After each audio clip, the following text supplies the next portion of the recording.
Greetings, Marsh here, and welcome to episode 268 of my modded Factorio playthrough. We're finally at the time where we can start processing all these ingots into the plates and coils that we need. And hopefully, we'll end up having enough space, because we basically have this to work with. But luckily, with speed modules, the setup should be a lot smaller. And there's no reason to do any kind of complicated hell mod stuff with all of this, because it's not necessarily all going to run at the same time, so we can just handle them one setup at a time here. So let's place some hazard concrete down to mark where we need to be. And we don't want it completely smashed up there, but it doesn't have to be too high either, so how about right there? Of course, all those belts are going to have to move out of the way, but we'll deal with that later. We'll just take this to the last warehouse and call it a day there. So then we need to figure out the size of the bus here. Well, we do have 8 belts of iron going in, but luckily half of them are coming over here to be turned into steel. So really only the other half would go onto the bus. And if we search the ingots themselves, the only thing they actually go into is making iron. So what that means is that they don't need a space on the bus at all. They can just skip it and go straight into whatever their processing method is. But for everything else, we should place this here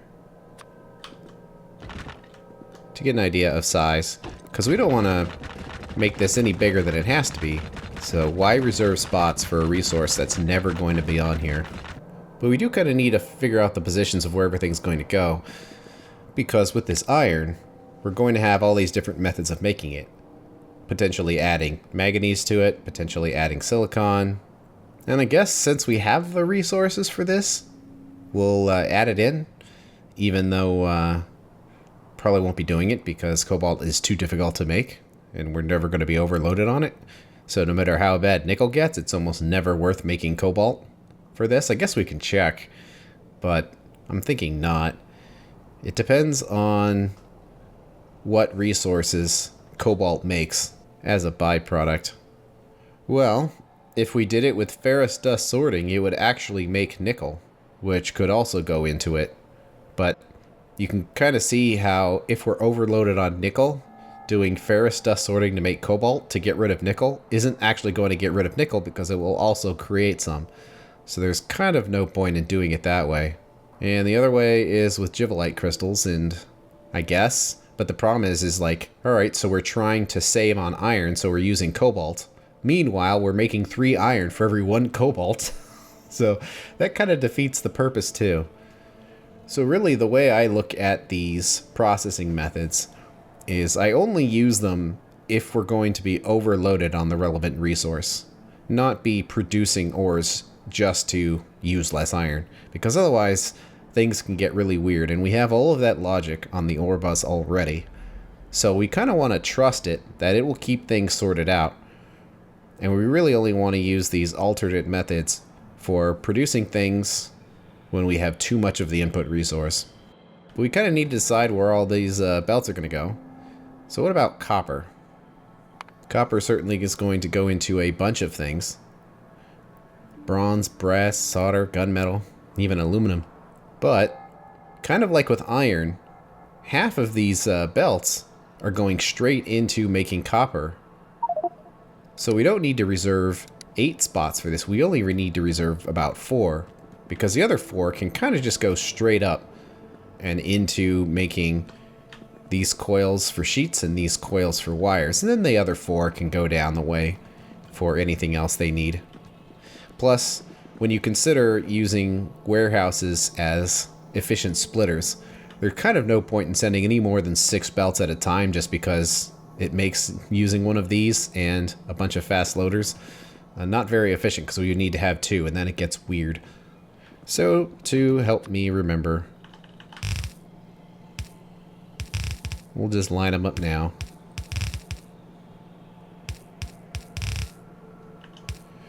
I'm not sure where the exact alignment of the belts are going to go, but we can say that they're going to take up those spots and the others are going to go straight up, however that's going to happen. So let's pull these up, and we're probably going to need the belts anyway. So it's kind of trashing our inventory, but I guess I'll just pick everything up because all this stuff's going to move. But we need these belts, so just grab them. I guess I should be using bots for this, but I kind of want them right now. Well, I guess it matters when the inventory gets full. Okay, bots. You can handle that one then. No, not my bots. The inventory's still gonna be full. Okay, so we've got the 4 there. Which means the lead can come up here. And we don't need to keep taking copper down because we're not exactly sure how far it's going to go. But we know it's now going to be lined up with lead here. Kind of want to try to expand this bot network a little bit to help us stay connected. We are going to be trashing our inventory quite badly. So it would be good to keep this network going. The army of bots to clean up our inventory. Okay, so the lead will be coming here. And now we're going to have 4 belts of tin.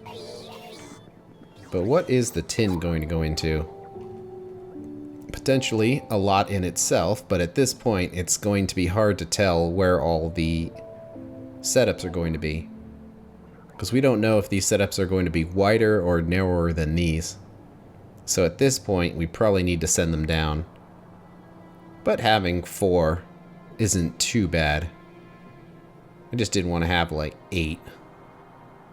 So they are going to add up a little bit, but I think that'll be okay. So the lead would be going there.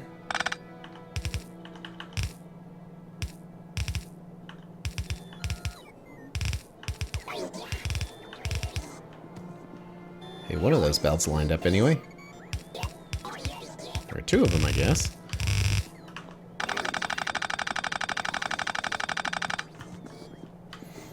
And I guess we don't actually need to send them down for now, because they line up with the end of the bus line. It's nice having these bots keep our inventory clean with all these ingots that we're going to be trashing our inventory with. Okay, that's slightly in the way.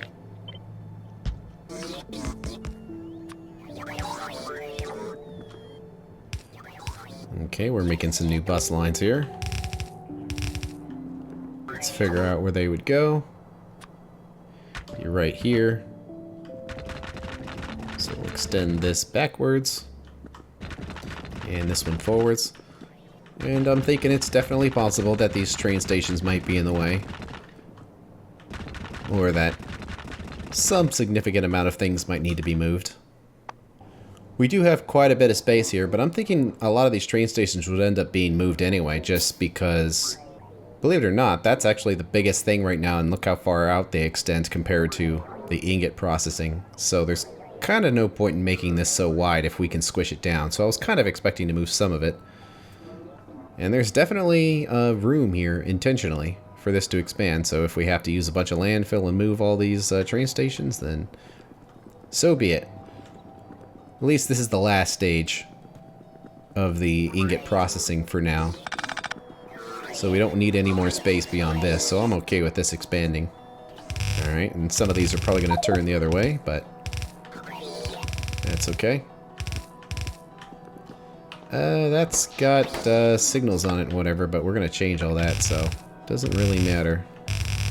Let's see, I kind of want to make all this stuff lined up if possible. There's no point in having it be all zigzaggy. So now we've got the nickel here. So that's our new limiting element.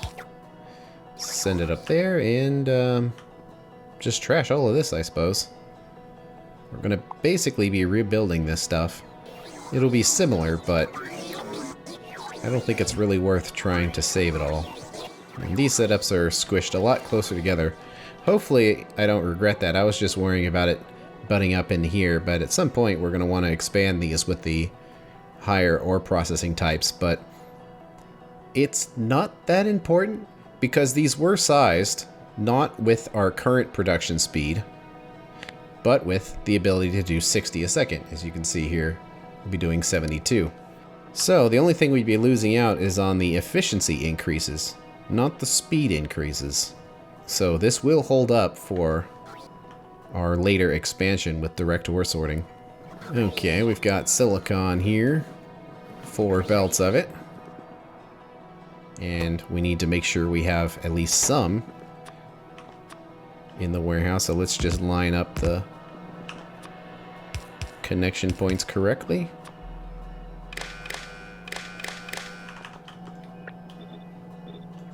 Copy those over so we have 4 and 4.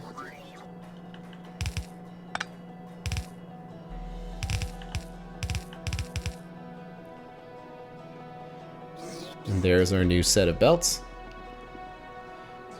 So now we're working on the next one.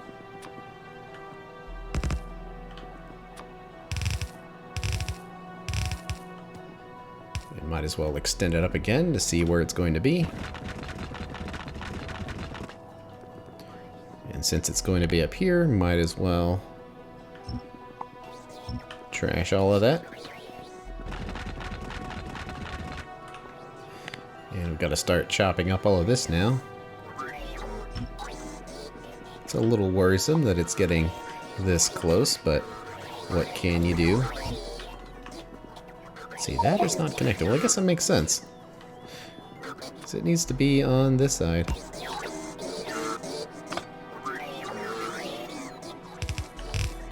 So silver extends up to there.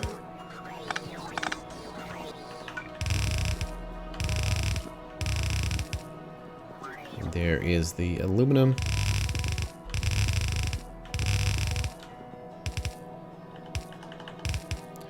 And there goes zinc. And finally into the new stuff.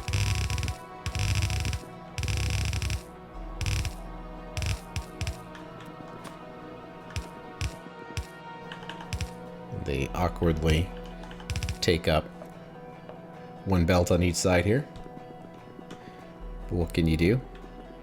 And then we have this, I think that's cobalt oxide. Let's double check here.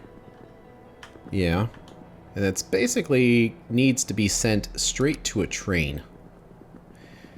So I don't think it really needs a bus slot because it's just going to go straight up into whatever nearby train station is here and it'll zigzag as required, but I don't think it really needs to have a bus spot.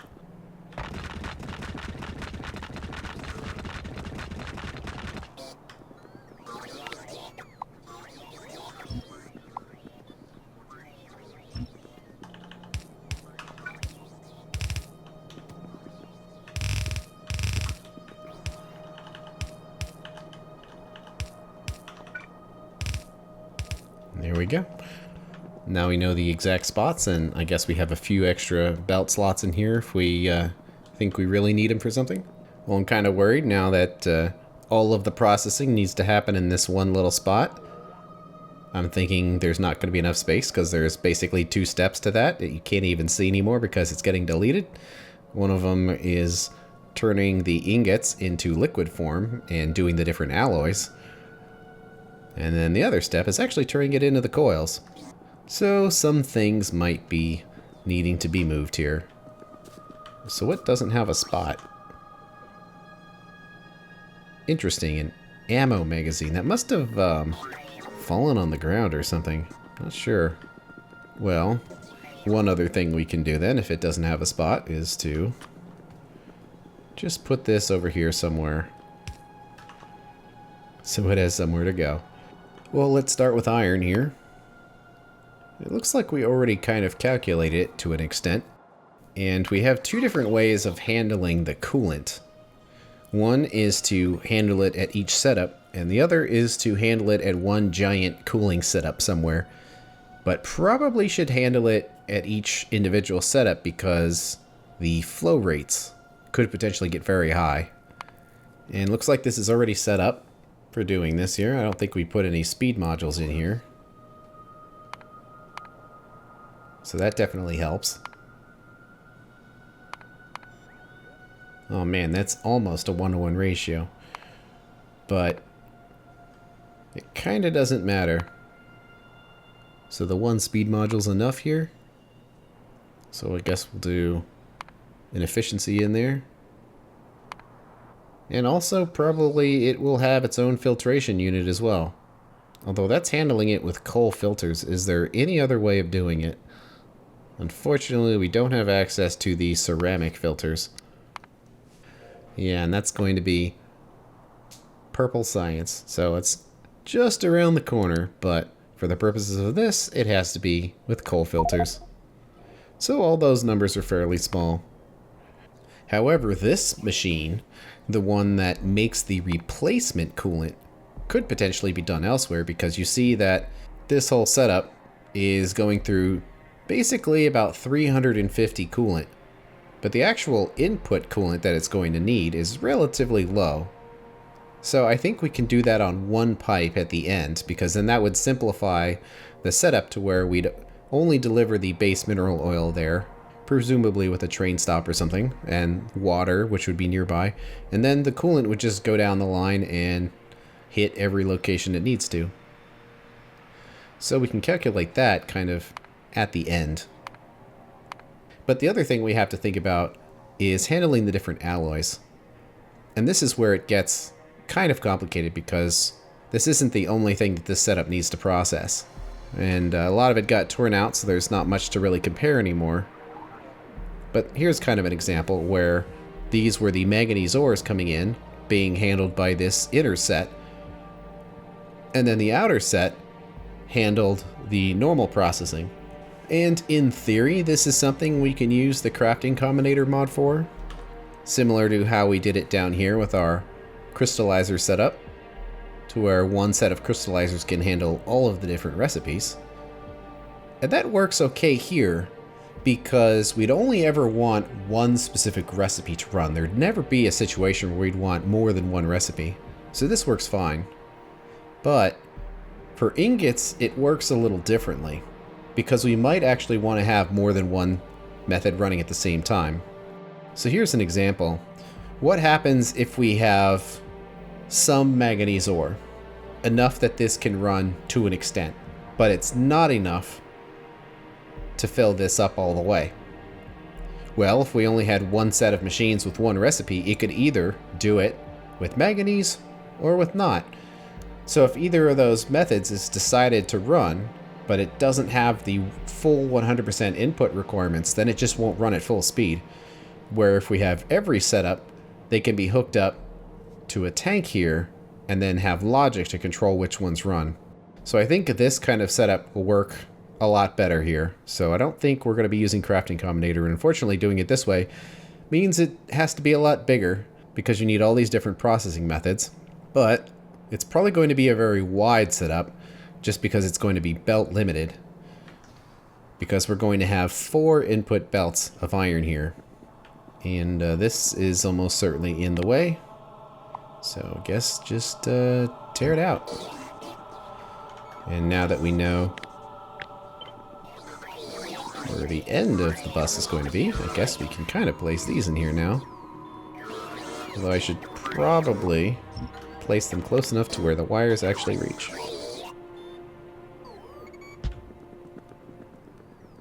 Oh, there's that little spot right there.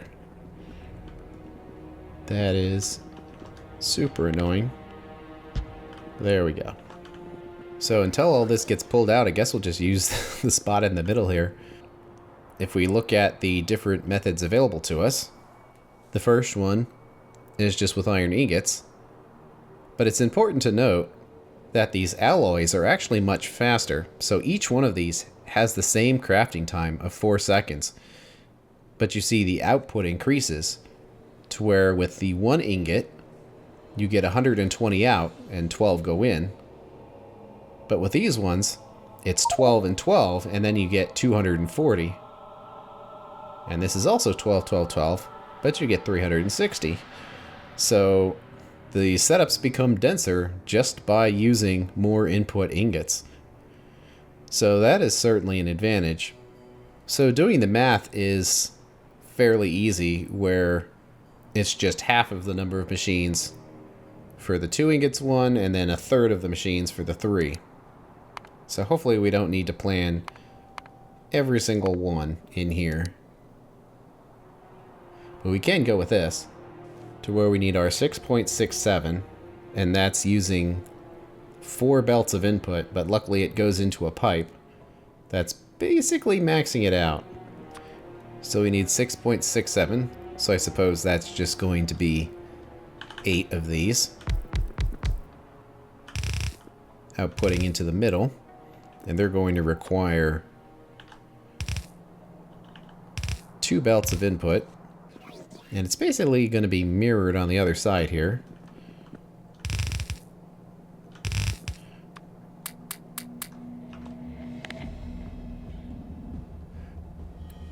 Kind of wish the rate calculator would appear in the middle. Looks like the mod got updated. Oh, there it goes. Just needed to remember. So one machine is 18. And there's 2 belts here.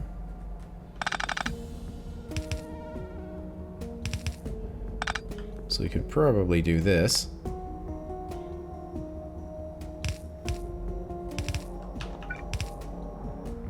So that gets those, but can't flip these, so we just have to settle with rotating them.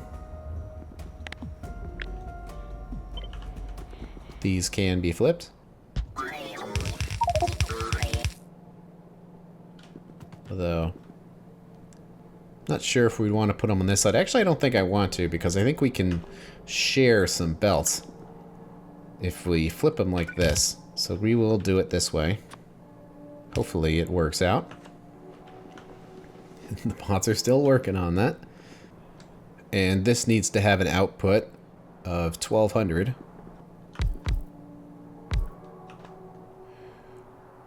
So let's try doing this with manganese.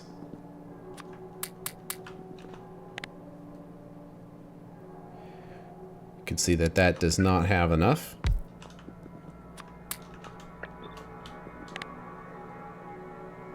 But that absolutely does.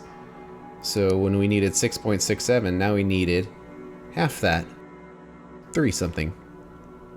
But we have 4 machines, which means we can kind of share here. Because these 4 machines are basically going to need half of the input of each. So instead of 120 of iron ingots, it says 72, but it's basically 60 of each. So it's still going to need the 4 belts, just in a slightly different way. Well, we can save belts and inserters because we already have 2 iron belts right here to use, which means the other side can be the one that picks up the other resources. So individually, they still need to pick up the 18. It's just they're picking up twice as many resources now. So it means we can just pick this up, basically reverse it. Except kind of change the inserters a little bit here. So they're pulling off the same belt. And since only one of these sets of machines will be running at any given time, we don't need to worry about the fact that this is too many inserters for that many belts. Okay, there will be a pipe in the way on this one, but we can gain some spaces. So now we just need to have another 2 belts grabbing resources, and we can basically do it like this. Although it is going to be smushed in there a bit. We might need some distance changing inserters for this. Don't really need them right here, but for consistency, we'll do it the same for each of these machines. So distance changing there. None. Right there. I don't even think we need the power poles right there either. There we go. So those will grab the manganese ingots for that setup. And then we've got another method to do. We'll flip its sides again. It looks like they line up this time. And we'll put the machines over here.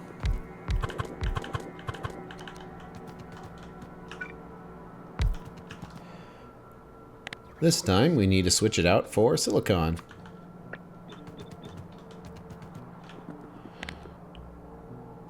But the setup is the same.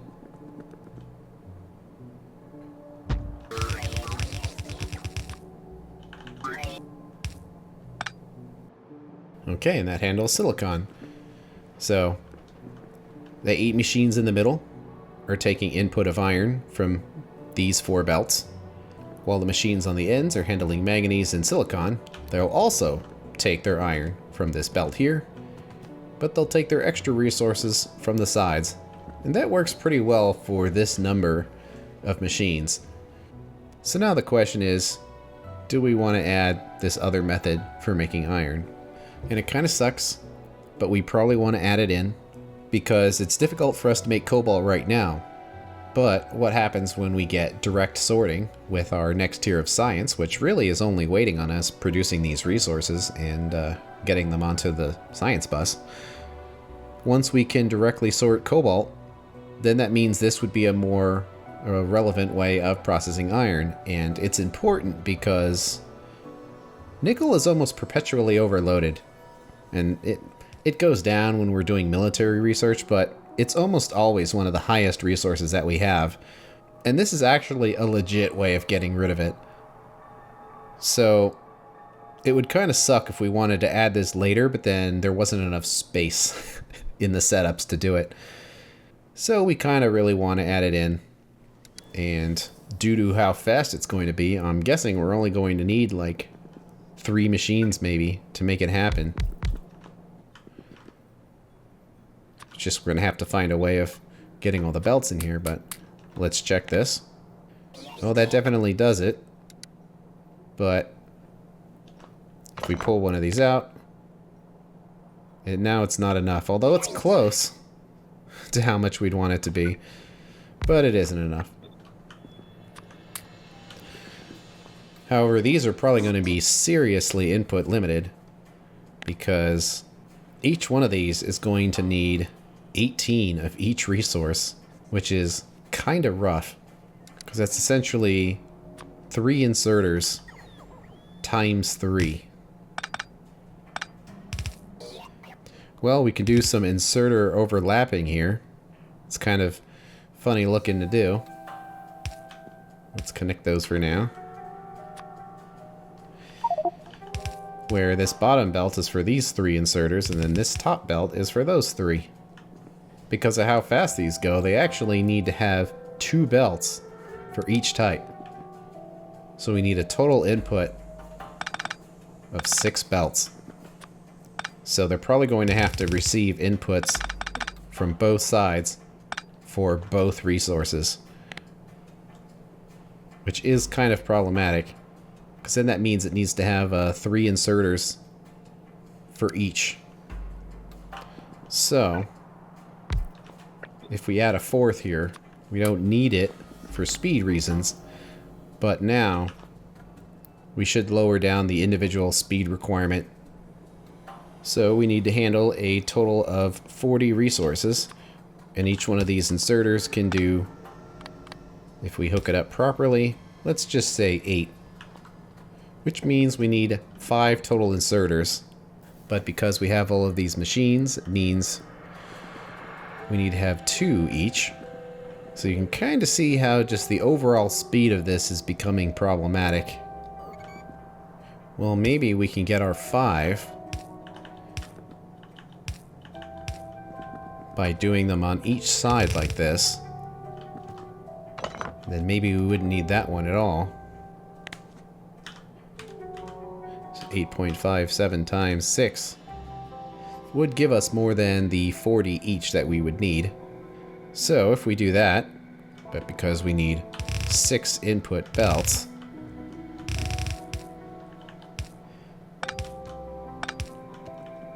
we need to space these apart here. And I think that'll do it.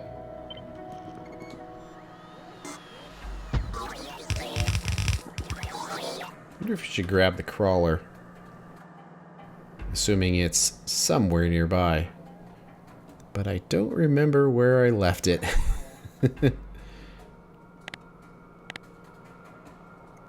Oh, there it is. Down there next to concrete. I think it would just help to have it, because the factory bots have quite a distance to go. So I think we'd get a faster reaction by doing it with the crawler. But now, we have to figure out how to get out of here. I think I'm just going to have to mow over something.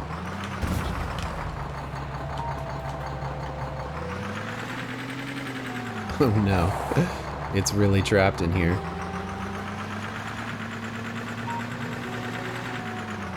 It's really trapped in here. Let's back it up, it'll make it easier to get out of here. It actually doesn't, but... Okay, we made it.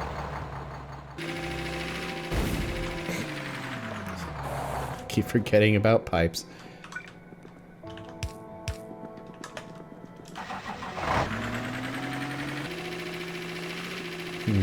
Of course, it all gets built while we were messing around with that. But, oh yeah, we needed to get the pipes hooked up as well, which is actually kind of a problem. So these ones, as annoying as it would be, I think we need to put the pipe in the middle.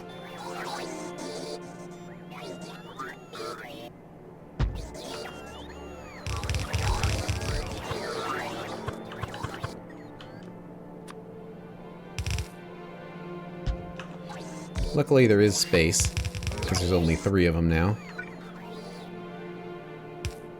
Though now, unfortunately, the poles don't reach. So we gotta fill them in there. But there we go. There's all our different methods and the inputs. Let's get it in place. And then we can figure out the logic for it. But that's gonna have to wait till the next episode. Thanks for watching, and I will see you later.